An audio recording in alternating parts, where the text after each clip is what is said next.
Brethren, turn with me to the book of Acts of Apostle. We turn to the book of Acts of Apostle, chapter 20.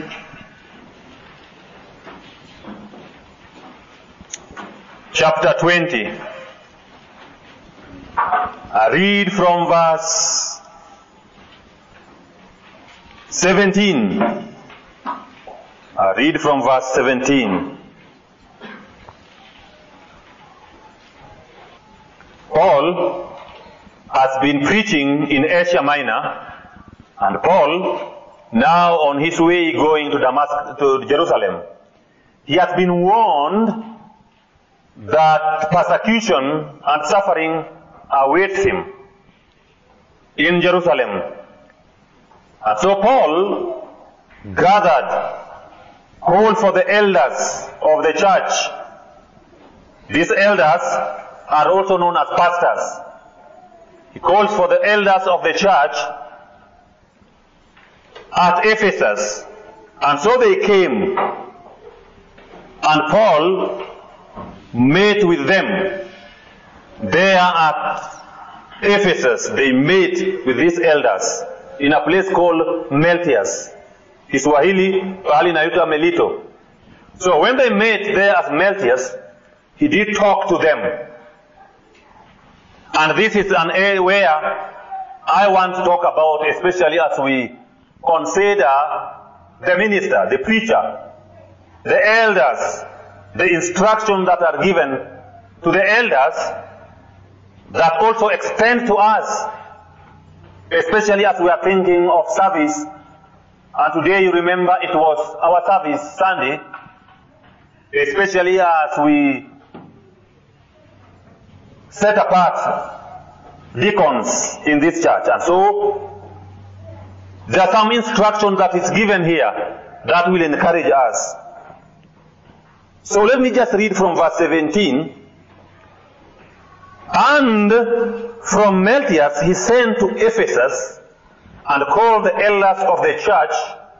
And when they came to him, he said unto them, You know from the first day that I came in Asia, after what manner I have been with you at all seasons, serving the Lord with all humility of mind, and with many tears, and temptation which befall me by the laying in wait of the Jews, and how I kept back nothing that was profitable unto you, but have showed you and have taught you publicly and from house to house, testifying both to the Jews and also to the Greek, repentance toward God and faith toward our Lord Jesus Christ.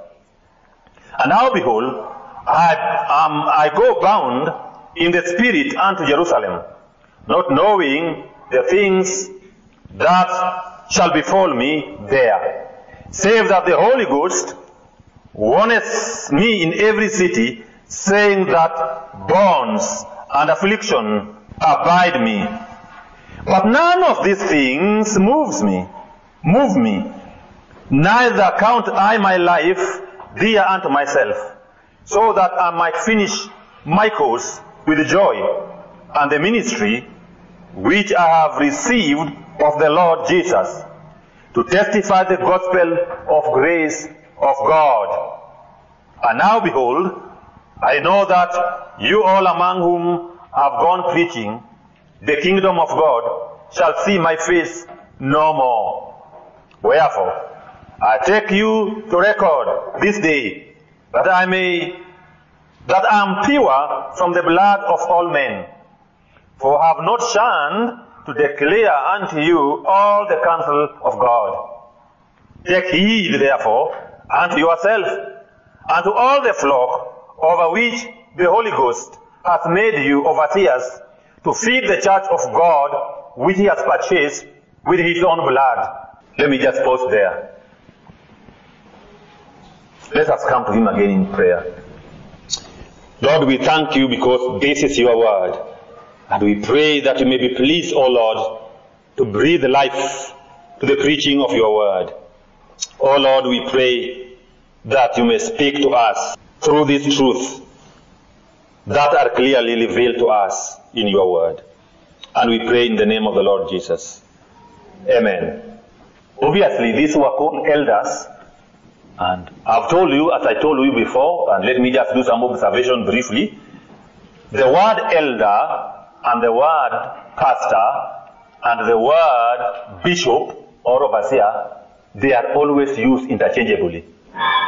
So when somebody is called bishop, bishop is not different from a pastor. Bishop is a pastor.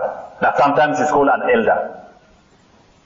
And from this passage, you realize very well that Paul at Meletius, let me just read verse 17. And from Meletius he sent to Ephesus and called the elders of the church. So he called the people that Paul was talking to here are called elders. They are called elders. In verse 28, he told these elders this: take heed therefore unto yourself and to the flock. So who take care of the flock? Is a pastor, is the shepherd. Take care of the flock. So the one who take over care of the flock is referred to as a pastor or a shepherd. And also he refers to them, the flock over the which the Holy Ghost has made you overseers. That word overseers is where you have the word bishop. So bishop, elder, and overseer is the same thing. So let no one threaten you that they are big people because they are bishop, and you are just a mere pastor or an elder. Sometimes a pastor can be called elder, sometimes a pastor can be called a bishop or overseer. Let me again just prove that point, and that's not my sermon, but I must give you that so that we have a proper foundation. Because when people talk of overseer, you think that they are a person who is over many churches, and so they are huge. It was nothing like that. So the word elder, pastor, they are used interchangeably. 1 Peter chapter 5. So here he's also writing to elders. He writes to elders. Look what he says. The elders which are among you, I exhort you, who I am also an elder.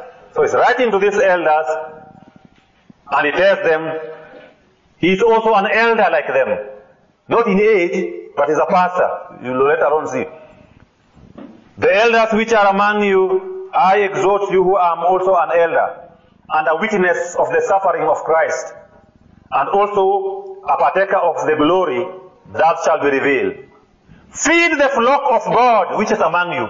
So who is feeding the flock? The title, the one who feed the flock, is a pastor. That's where you get a shepherd. Feed the flock. So they are elders. He's telling these elders to feed the flock, taking the oversight thereof. So they are also overseer. In other words, they are also bishop. They are not by constraint, but willingly, not by filthy lucre, but of a ready mind. So I'm telling you, brethren, that you must know this, that a pastor is also known as an elder. A pastor is also known as overseer. And that word pastor, it must be from Latin. The word is a shepherd, where we get the word a pastor, the one who feed the flock. So that word is the same. So the word is the same. I remember when I was a young man, I was helping a church in Babadogo, and so young people nicknamed me Bishop. And so one day, one of the pastors was passing around, and he heard the young people calling me Bishop. And he called me and counseled me. He said, you know, it's sad that they are calling you Bishop, and their pastor they are calling pastor. And that can create you some problem. So please tell them to stop calling you Bishop, because it means that you are over than their pastor. You are more senior than their pastor. But he got it wrong. Those words are used interchangeably. The word bishop, the word overseer, and the word an elder or a pastor is the same person. Most of us don't like the word bishop because it has been abused. It has been abused such that people, when you talk that you are a bishop, immediately people know that you are now a big man. Even a watchman, he left, the watchman at our gate, he used to call me bishop. He told me, no, you keep on going here, going there, you are no longer pastor, you are a bishop.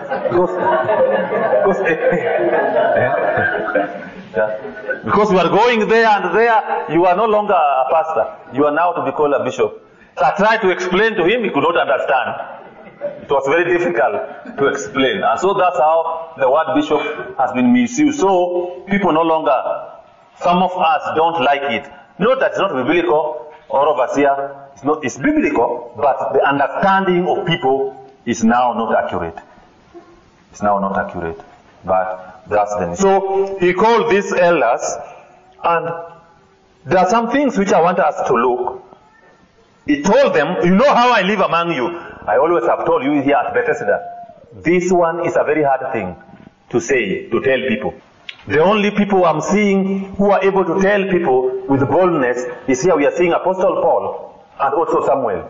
Samuel also at the end age of his life, he called the children of Israel and called them and told them, is there anybody who have taken his goat or cow or wife or anything? Can they stand here and say, if I have done that, any of you can stand? It's very hard to do a farewell like that. Unless the Lord has worked upon you graciously. And He has worked in the life of Apostle Paul very graciously. Because the people you are speaking to are there. And then I tell them, you Bethesda, you know very well how I live among you. They say, yes, you stole our money. Stole our money. Stole our money. It's very hard to say unless God has worked in your life and you are a person that have got a good report that we were reading in the morning. The Lord Jesus Christ has really worked upon your life, has transformed you, brought a radical change. And so He tells those people, you know very well how I lived among you. From the time I stepped here, you know how I live and how I serve God from the very time I came here. And so I'm telling you, it's a farewell. It's giving a farewell. And giving a farewell can be very difficult if you are brutal, and if you lived carelessly, and if you hated people, and if you stole some of their property, and if you are not a person of integrity. Even where you work, it's very hard to do a farewell. If the pens were always missing because of you, and you want to tell them, I have served in this office, even your conscience will condemn you not to say that. Because you remember, what do they call them? Pens. This one they used to punch, how do they call it? Stapler, and all, they are full in your house.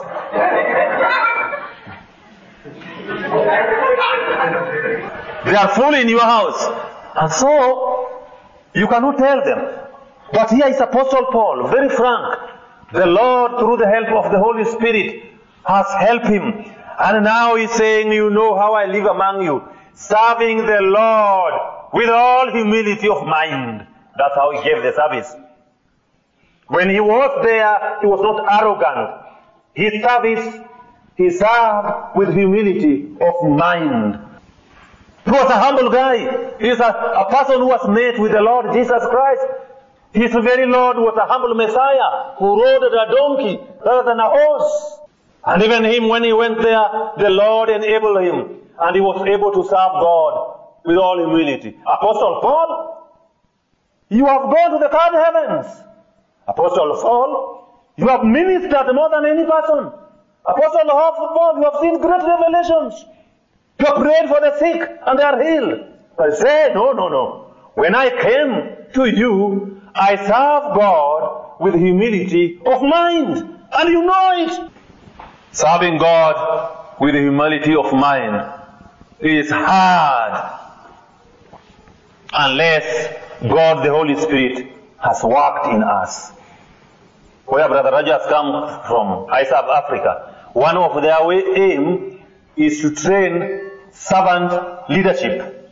It's not easy unless the Lord himself move our hearts like he moves Apostle Paul, who served God with humility of mind.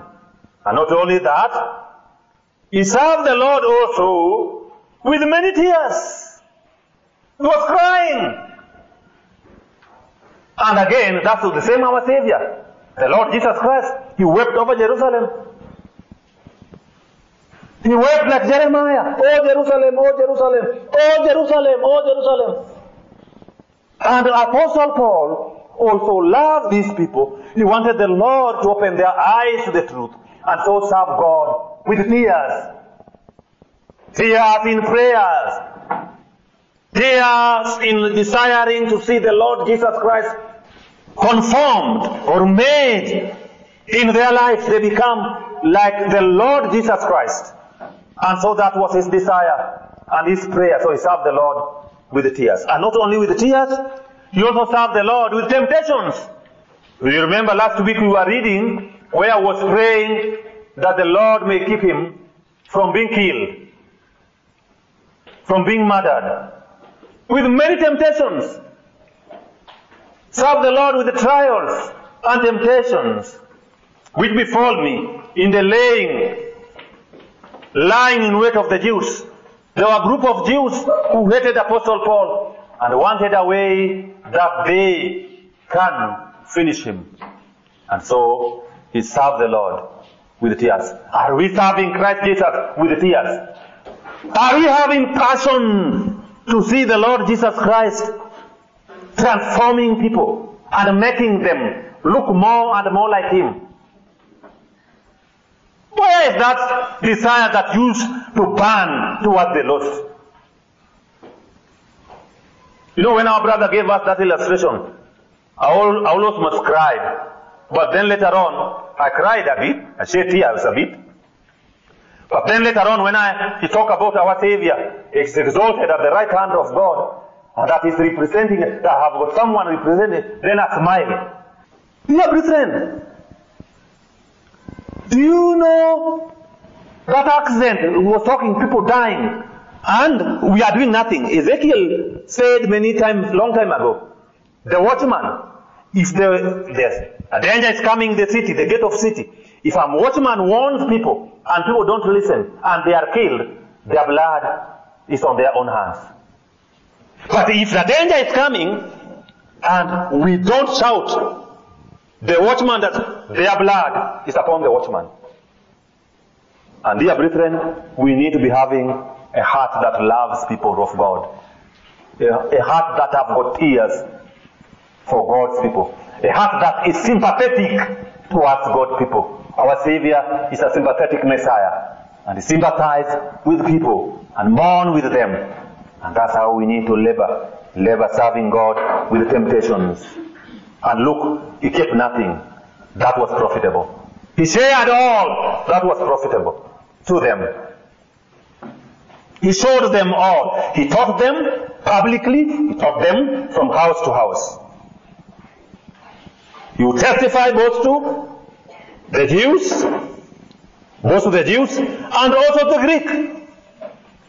Both the wise, those educated, the Gentiles, the Jews and the Gentiles. All people, manner of people, he testified to them. That was his life. But dear friends, I just want to maybe take something here and let you now go home with, in verse 28. What these pastors are told, the things that pastors were told to do, the responsibility that has been laid upon the pastors, upon these elders. He tells them this. Number 1, take heed therefore unto yourselves. Take heed therefore unto yourself. Anybody who have done pastoral theology, this one has been read to you. Take heed to yourself. Take care of yourself. So a pastor, a preacher, a deacon, and even us as congregation, we must take care primarily of ourselves. Take heed of yourself. the way we live, our doctrines, our manner of life, because he will tell them later on, even false teachers will arise among yourself in your own midst. And by the way, when you are reading the book of 2 Timothy, you realize that already false teachers were at Ephesus. They were teaching Jews' genealogy and myths. And they were now taking people away from the true doctrine. So they are told, take heed to yourself. In fact, later on he will tell also Timothy, watch your life and your doctrines. You watch your life and your doctrines. And he is telling these pastors, these elders, to take heed of themselves. Dear brethren, before any ministry we are primarily Christians, those who have been saved by grace. Before anything, you must never forget that. Before anything, you are primarily a Christian. Look at people who will miss heaven. In your name, we casted out demons. In your name, we did wondrous things. In your name, and not only that, also they shout so much. They shout, they are zealous. When you look at them, they are not dry, like sometimes we are dry. These guys they don't call him one. They don't just say Lord. They say Lord, Lord. So he say, not all those who say Lord, Lord. You know when you hear them saying Lord, Lord, they are so zealous. He said, not those will inherit. And it's a warning to us, dear brethren, and the entire church, that every believer in this church, we need to take heed of ourselves. Our eyes must not miss the beloved Lord and Savior Jesus Christ. Our eyes must be upon him. We must depend upon him in prayer, in reading the scriptures, in fellowshipping with one another, in building one another in our most holy faith. We must take heed of ourselves. So he told them that. That was their responsibility. Take heed of yourselves. Paul again did say that, I pray that I may not preach to people and then myself be lost. The Lord Jesus again warned. No, the book of James, Epistle of James 1. Not all of you should not desire to be teachers. Because teachers will be judged severely. We need to take care of ourselves. In my own life as a Christian believer, it's very easy to see problem in other people's lives and fail to see your own. That's the number one thing that is told. Take heed of yourself. And then, secondly, after taking heed of themselves, and to all the flock over which the Holy Ghost has made you overseers. Number one, it was taking care of themselves, and now he's telling them, take care over the flock. Over the flock. Not some, all. Some of you, dear brethren, that were set apart today, as we serve, it will be all. May it not be said like what was said when you read in Acts of Apostles, that Grecians widows were complaining. There was a complaint because of Grecian widows. May it not be our tribe, our class, our standard, our nini, all the flock. All the flock. Take care of all the flock. And so we are supposed to serve all the flock. And they were to take care of all the flock. Who made them to look after this flock? In fact, that's a word we normally use, we call under shepherds. They are serving under the Lord Jesus Christ. The Holy Ghost, the Holy Spirit, is the one who has made you overseers. And that's why they wanted to concentrate so much, the early church, in the ministry of word and prayer. They know that the Holy Ghost has made them to be overseers, to be the people that are taking care over this, the flock. They have not appointed themselves there. They are not serving their own interests there. God, the Holy Spirit, has made them overseers. I was giving an example yesterday. I think maybe it was in our studies on Friday. I was giving a sample that when we went to Bible school, there's a friend of ours who killed almost all of his relatives. We'll say this one died because he's late. This one died, this one died, this one died, this one died, this one died. And this person wants to be a pastor. Sometimes, brethren, we need even to examine our very calling. It's the Holy Spirit who has made us overseers. And we are accountable. We are accountable to every church member. By the way, every church member, personally, without lying to you, when a church member is in problem, I'm in a problem. No, what Yesu alisema nini? Kama mtu angefanya hawa wadogo waanguke, ingekuwa kama jiwe kubwa ingefungwa kwa shingo yake na achukuliwe na awekwe ndani ya maji. If you will make this little one to stumble, that's how serious it is. And so every church member, we are, those who are in leadership, even you fellow members, we are accountable. If your sister is getting lost, your brother is getting lost near you, no one knows, your pastor don't know, no one knows, even the deacons, those serving the church, and you are just taking it carelessly, you are accountable. You are accountable. The Holy Ghost has made us to be overseers over his flock. They are God's flock. Recently tusikia mwingine akasema kanisa langu. No. Wale kanisa langu, wale wako kwa hii kanisa langu. Wale wanafanya chini yangu. Wale ambayo mimi nimetoa wakiwa masikini. Ole wake huyo kama ndiye amewatoa. Huyu ni Bwana ndio ametuweka overseer. The church of God, the flock of God. That the Holy Ghost has made you overseer. In fact, we are the people that the Lord grabbed when we were poor, nothing, and have got nothing, absolutely nothing. Even now, we still have got remaining sin. We thank God that we have been justified by faith, apart from our works. Siku ile mkisikia nikiwaambia hii kanisa langu, I founded this church. Either you people leave this church, go home, leave this totally, and vote out. In fact, we should be writing our will.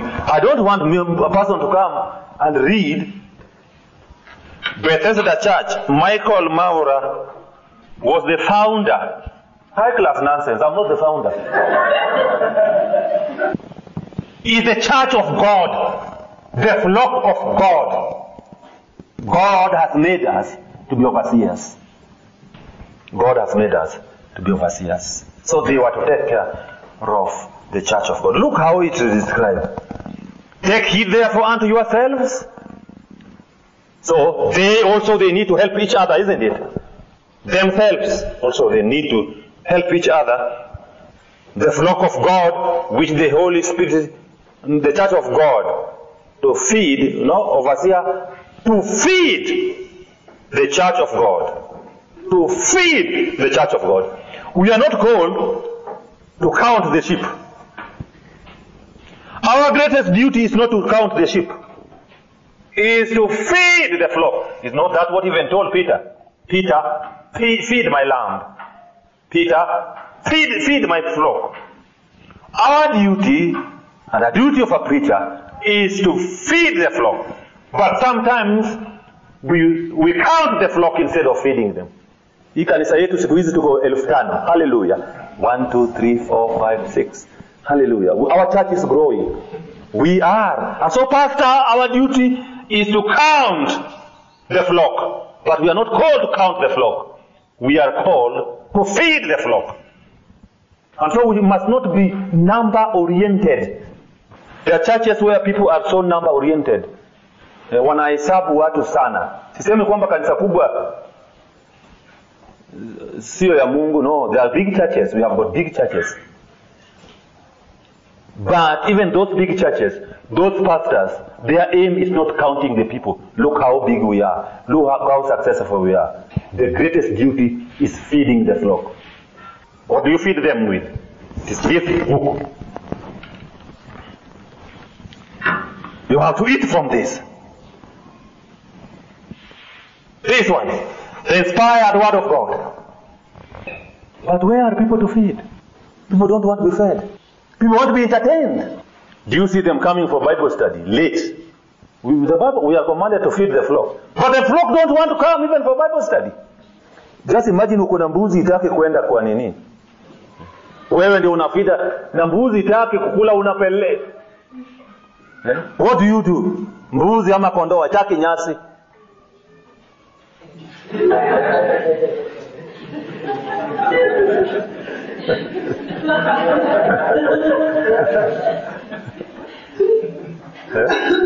Mimi nilikuwa mchungaji, no, we used to feed them. Tena kondoo inahitaji ile nyasi nyepesi, si hizi long. Zinapenda tena zinaenjoy kabisa. Ile nyasi ndogo ndogo unapeleka kondoo inakula. But just imagine wale ambao wamekataa. I'm just using that as illustration. Just imagine. Most of us Bible studies, we are late.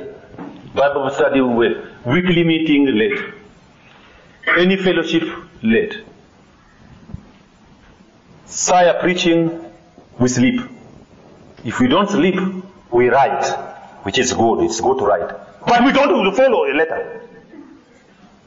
Some of you don't even write. And forget. Do you know a good preaching and a good lesson of preaching, when we meet on Friday or Wednesday, you should hear that in our prayers. You should be hearing at the beginning, you should be hearing people saying, "Our Heavenly Father, we thank you that we are having somebody, Christ is representing us before God. Thank you very much." You could hear in prayers. Those early years when we were younger, you will hear.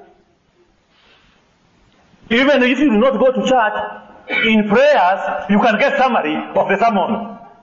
But because people are no longer feeding and going back and chewing cud of the truth, they don't. So we start with ourselves. Lord, I need a job. We start with ourselves. Feed the flock. And so the flock also must be willing to be fed. And most of the flock don't want where they are told the truth. They want where they are lied to. Even some of you here, you don't want where you are fed. You want where you are lied to. Feed the flock. Feed the flock. To feed the church of God. So the church is not your church. Sorry, sometimes I say our church. Our church, this church is not ours. I know when I'm saying our church, what I mean by that is where we gather. Is that our gathering? But if you believe the church is called the church of God. It belongs to God.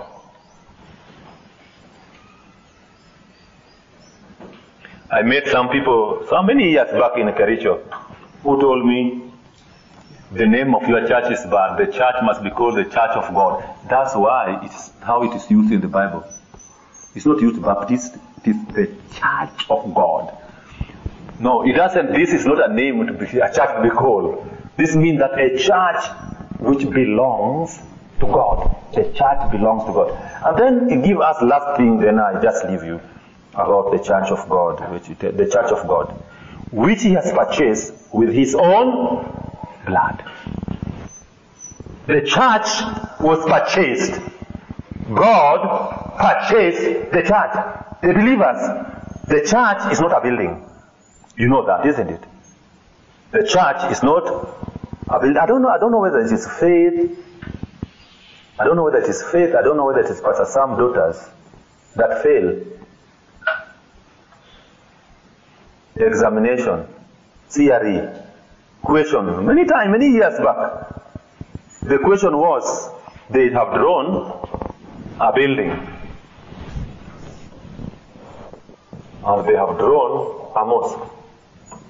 And they asked, where does Christian meet? So you choose among those buildings.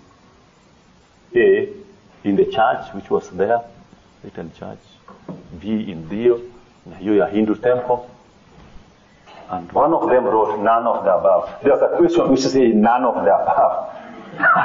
And say none of the above. The teacher gave X. Wrong. But the teacher was wrong. The church is not a building. It's none of the above. Yes. So kwa CRE, I know you write ili upite mtihani. For the sake of passing exam, you write those building, but not the building. You will see when we do Romans, that we will be ending Romans, you will see greet the church that meets in your house. So people of the early church, it said that 200 years after the Lord Jesus, church were not meeting the way we were meeting here. They were meeting in homes. The building came much later. And so the church is the church of God. The church of God. And then we are seeing the Lord purchased the church. God purchased the church by his own blood. Here we see limited atonement.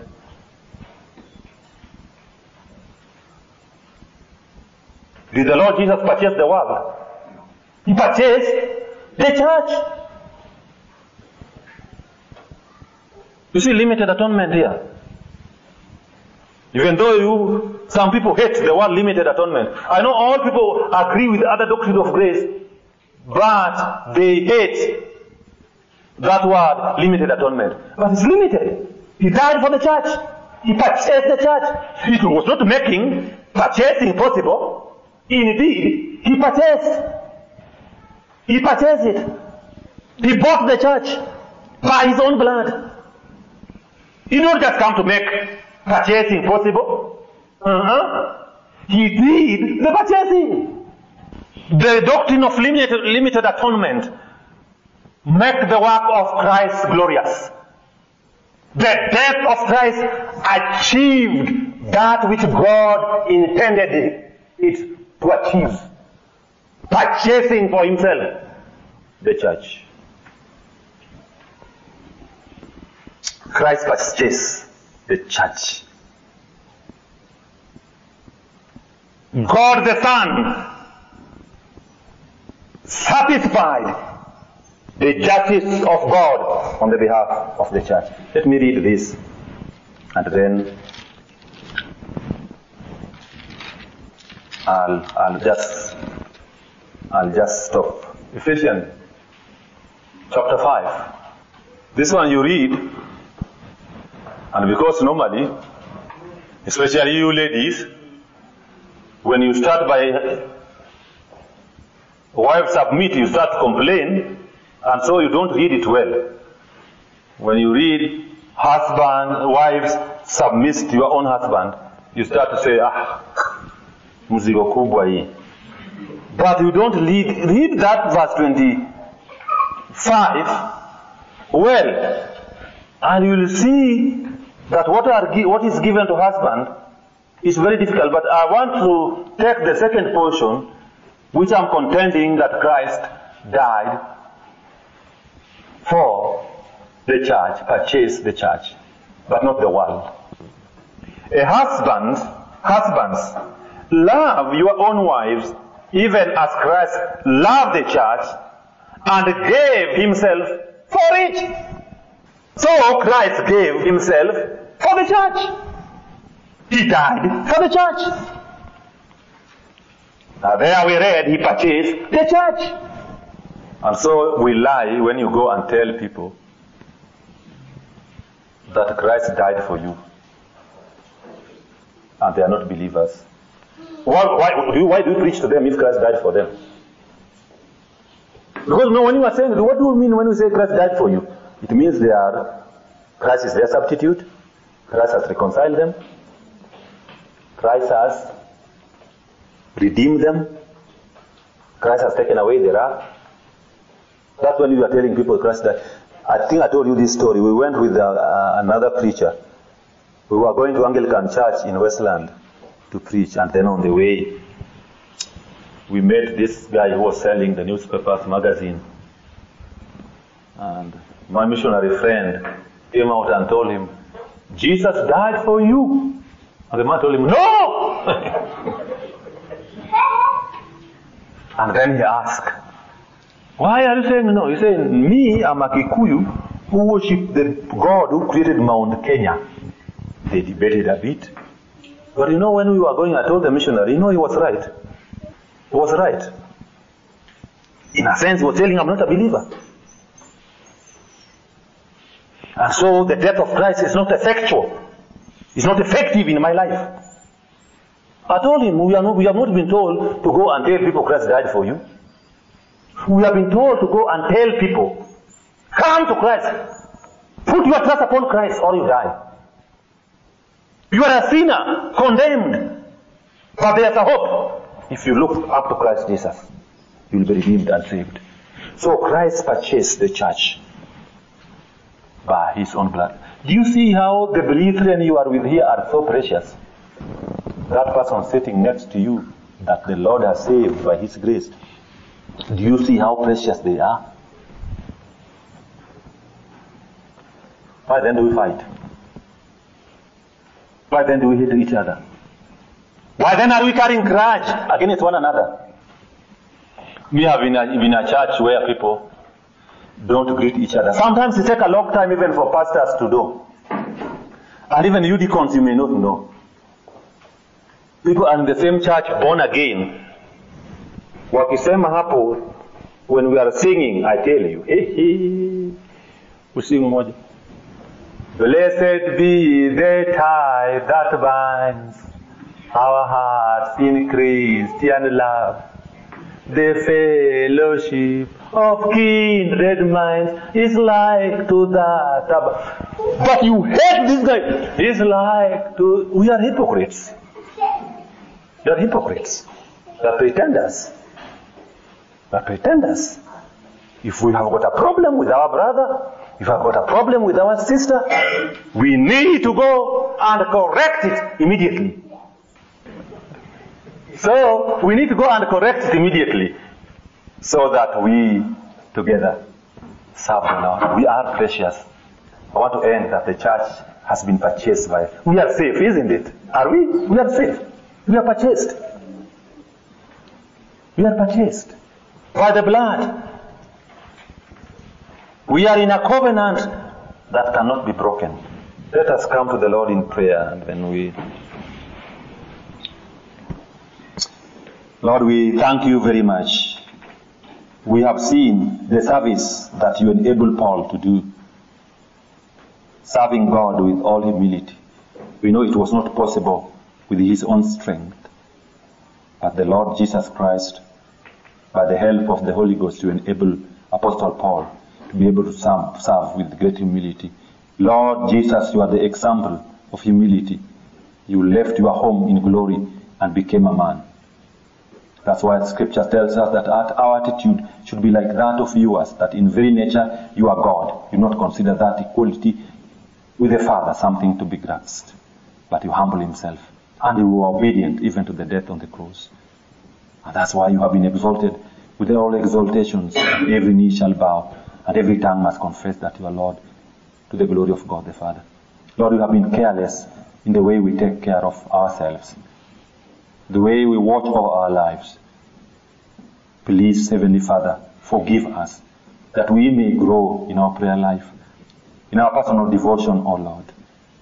Those areas that we have neglected, O Savior, even family devotion, We pray that, Lord, you call us back and give us commitment, oh Lord, to it.